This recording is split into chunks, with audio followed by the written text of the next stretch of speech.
Hari ini gue akan membahas mengenai yang namanya adalah landing page. Karena ini gue ngerasa teman-teman banyak yang bertanya. Pertanyaan yang sering gue dapat adalah apakah gue butuh landing page untuk bisnis gue, itu yang pertama. Yang kedua adalah bagaimana gue harus membuat landing page. Apakah dari AI kita langsung suruh bikin landing page itu cukup? Dan hari ini gue akan bahas spesifik mengenai dua hal itu, oke?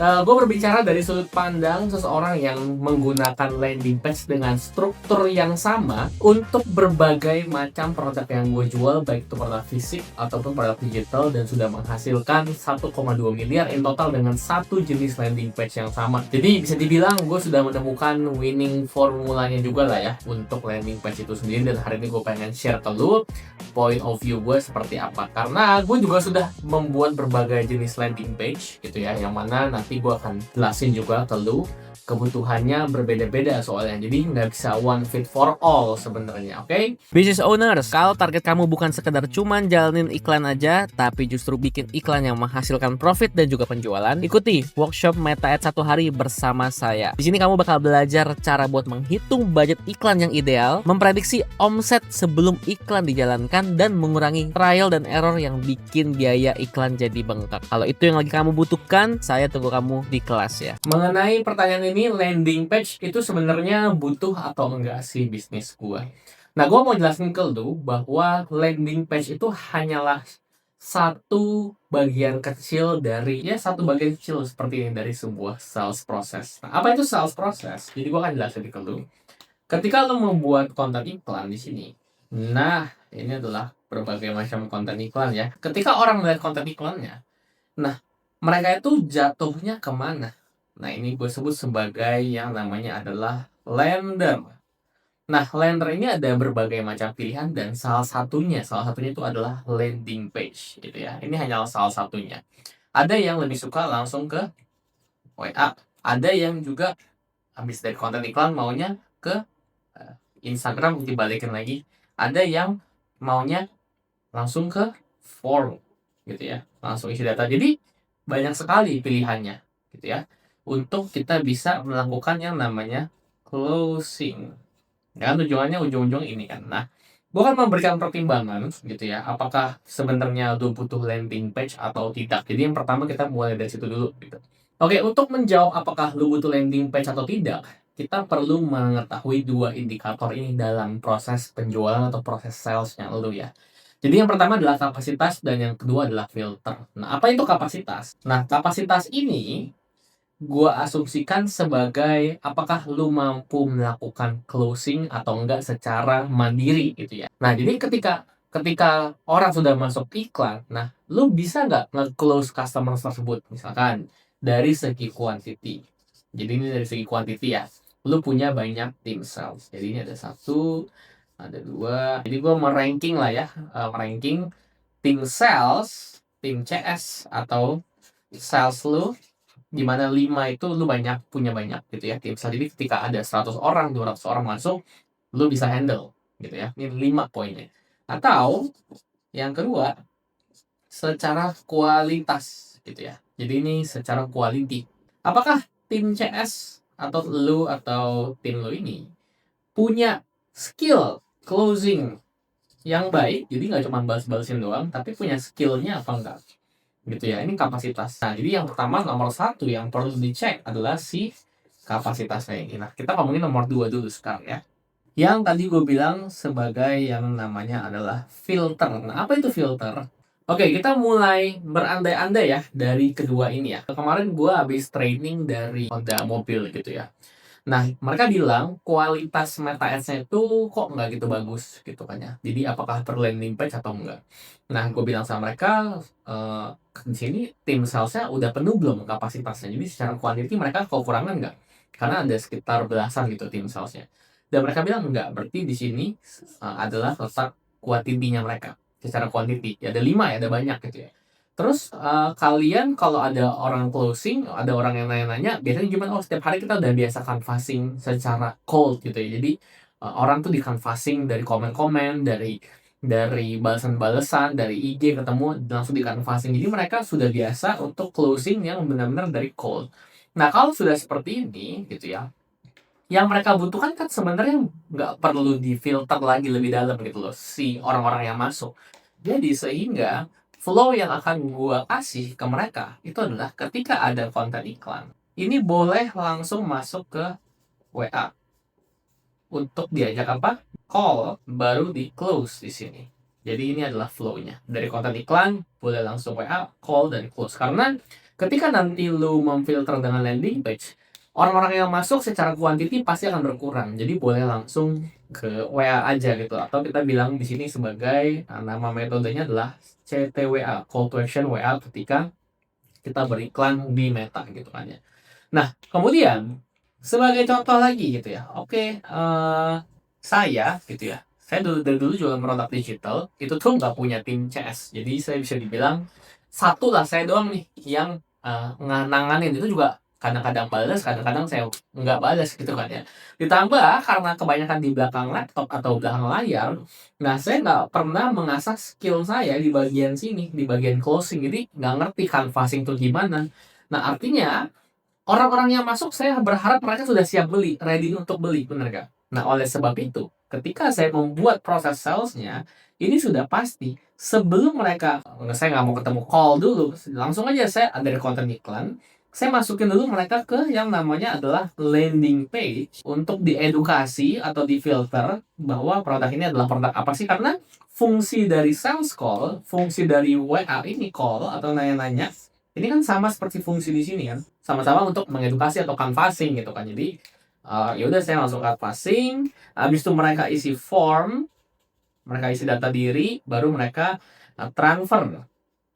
Nah ini adalah yang saya gunakan karena sesimpel saya nggak terlalu punya punya orang gitu membalas, nggak punya kapasitas lah untuk nanganin leads yang masuk. Nah oleh sebab itu ini semua tergantung. Ada juga yang satu lagi gitu ya, konten iklan. Nah habis itu mereka ke LP juga, mereka nggak ke form, mereka WA. Nah, WA, call, baru close ya. Ini sebenarnya kebalik nih. Ini harusnya lebih lebih call gitu ya dibanding form. Karena form itu nggak tektokan sama sekali. Jadi form ini jatuhnya udah paling ujung banget gitu teman-teman. Jadi teman-teman pilih sendiri gitu ya. Coba pikirkan. Kira-kira dalam timnya teman-teman yang nge-closing atau ngurusin orderan ada apa enggak? Kalau nggak ada, saran saya teman-teman butuh landing page, tapi kalau ada dan banyak CS-nya, boleh langsung chat WA, atau kalau ya CS saya sih cuma satu doang gitu kan ya, nah boleh ini namanya pakai LP WA, atau dari landing page bisa ke WA.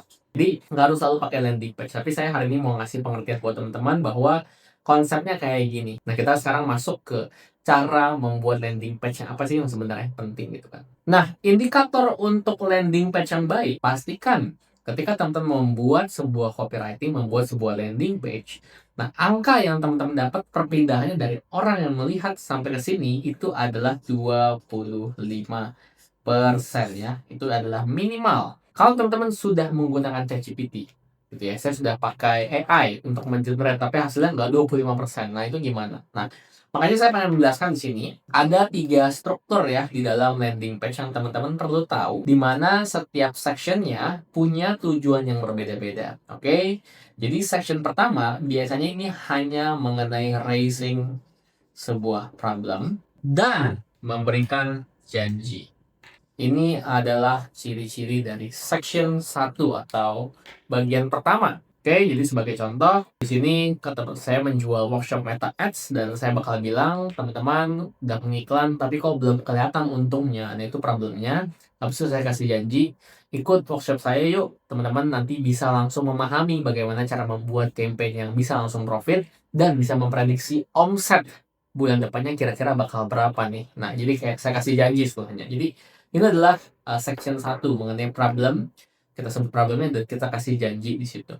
Nah, untuk section 2 di bagian kedua ini tentang memberikan bukti. Jadi kita kasih bukti atau kita bisa bilang kredibilitas juga boleh gitu ya, atau proof ya, social proof ya yang sudah berhasil dengan metode saya, dengan metode teman-teman. Terus seperti apa, ini sections yang kedua. Oke, kemudian section yang ketiga, ini adalah melakukan yang namanya overstack atau kita langsung sebut. Jadi apa sih yang sebenarnya didapat dari semua ini? Makanya saya sebut di sini bukan sebuah fitur, karena kesalahan kebanyakan orang nanti saya akan jelaskan dalam menuliskan offer. Nah, yang harus kita berikan itu adalah dream outcome.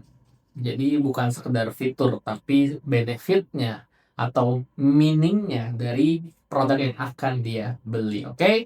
Jadi 3 section ini. Nah, kita mulai masuk ke section yang pertama dulu ya, seperti apa. Oke, jadi ini adalah contoh dari section pertama, di mana katakanlah saya menjual sebuah makanan Korea ya, kimchi gitu ya. Jadi satu video sebelum ini kalau nggak salah saya ngomongin soal ada seseorang yang menjual kimchi ini, dan dari segi konten iklan dia mencoba berbagai macam. Misalkan kimchi bisa hilangin kolesterol, kimchi rasa otentik Korea, atau kimchi bahan natural. Nah, semua ini gitu ya, mereka akan masuk ke sebuah landing page yang mana ketika dibuka dalam sebuah halaman, pasti halaman yang muncul adalah section 1 dulu kan. Makanya kita itu selalu membuat section 1 paling pertama itu problemnya kita ambil dulu gitu ya. Sebagai contoh, hati-hati mau sehat malah makan pengawet. Nah, jadi hati-hati mau sehat malah makan pengawet gitu. Kimchi A terbuat dari bahan natural. Jadi kita kasih janji, kita kasih mock up gambarnya, dan kita kasih promise lagi gitu ya. Nggak cuma otentik rasa, tapi juga turunin kolesterolnya. Jadi ada sebuah tambahan ya, tambahan fitur, tambahan janji yang kita taruh dalam section 1 ini, di mana ada problemsnya dan juga ada janjinya. Nah, ini adalah tentang section yang pertama. Section yang kedua itu memberikan proof kredibilitas. Nah, ini kita taruh semua sebagai contoh. Di sini sebelah kiri ada mengenai roti ya, ada yang menjual roti pakai landing page, dan kita bisa lihat ini sudah diliput oleh berbagai macam media. Dan juga ada review dari 100.000 customer sejak 2021, jadi memberikan kredibilitasnya. Atau di landing page saya, ini adalah testimoni. Belum genap 3 hari sudah lolos 50 konversi. Jadi dikasih semangat buat teman-temannya, dan saya juga terbiasa diundang oleh brand memberikan point of view saya dari segi brand owner, jadi bukan dari segi advertiser doang atau marketing doang gitu kan ya. Nah, ini memang dikhususkan buat brand owner. Dimana nih fotonya foto saya lagi training lah ya. Kemudian baru kita masuk ke section 3 mengenai dream outcome dan juga overstack yang tadi saya bilang. Nah, ini ada saya contohnya, saya screenshotin sebelah kiri. Yang contoh pertama adalah mengenai program UTBK ya 2006, dan di sini dikasih benefitnya. Nah, saya memberikan revisi di sini, di mana saya kan tadi bilang ini kan fitur menurut saya. 60 sesi belajar live via Zoom, itu fitur. 90 menit durasi belajar, itu fitur. Nah, gimana kalau kita ubah jadi dari 60 sesi belajar live via Zoom, jadi dibimbing mentor agar bisa tetap konsisten. Oke, kita jadi ngerti buat apa fitur ini. 90 menit durasi belajar, kita ganti dengan belajar dengan roadmap 90 menit, bukan belajar tanpa acak doang gitu, asal-asalan. Oke, jadi kita jadi ngerti bahwa kita bakal dikasih arahan semua materi dan subtes UTBK. Kuasai seluruh materi subtes dengan urutan yang jelas dari dasar hingga tingkat lanjut. Jadi kita juga kebayang. Terus ada juga latihan 1000 plus video ke-6 pembahasan dan modul agar lebih siap menghadapi UTBK. Jadi nggak cuman 5 kali try out via resep, tapi dikasih persiapan juga nih gitu ya, biar lebih siap. Jadi kita kebayang ketika kita membeli itu tujuannya buat apa. Karena kadang-kadang kita ketika baca males mikir kan, itu langsung pengennya disodorin. Itu contoh yang pertama. Saya suka yang kedua, itu mengenai Curastoren, di mana ada penawarannya gitu ya di paling bawah. Sudah termasuk Curastoren, inspeksi analisa sistem pipa, pembersihan menyeluruh seluruh jalur pipa, titik air tambahan ada lagi. Jadi ini kayaknya lebih mengenai pipa ya, dan udah termasuk Curastoren, inspeksi analisanya. Jadi dijabarin apa yang akan dilakukan oleh jasa ini secara manfaat, bukan secara fitur doang. Itu pembahasan mengenai landing page. Semoga teman-teman tercerahkan, dan gue selalu mengadakan workshop Meta Ads Digital Selling, di mana kita membahas nggak cuma landing page doang, tapi proses menjual jasa ataupun produk teman-teman di Meta Ads, dan juga cara untuk scale-nya seperti apa. Dan untuk info lanjutnya, teman-teman bisa klik link di bio, dan gue tunggu di kelas. Semoga video ini bisa membantu, dan kita ketemu lagi di video yang berikutnya ya.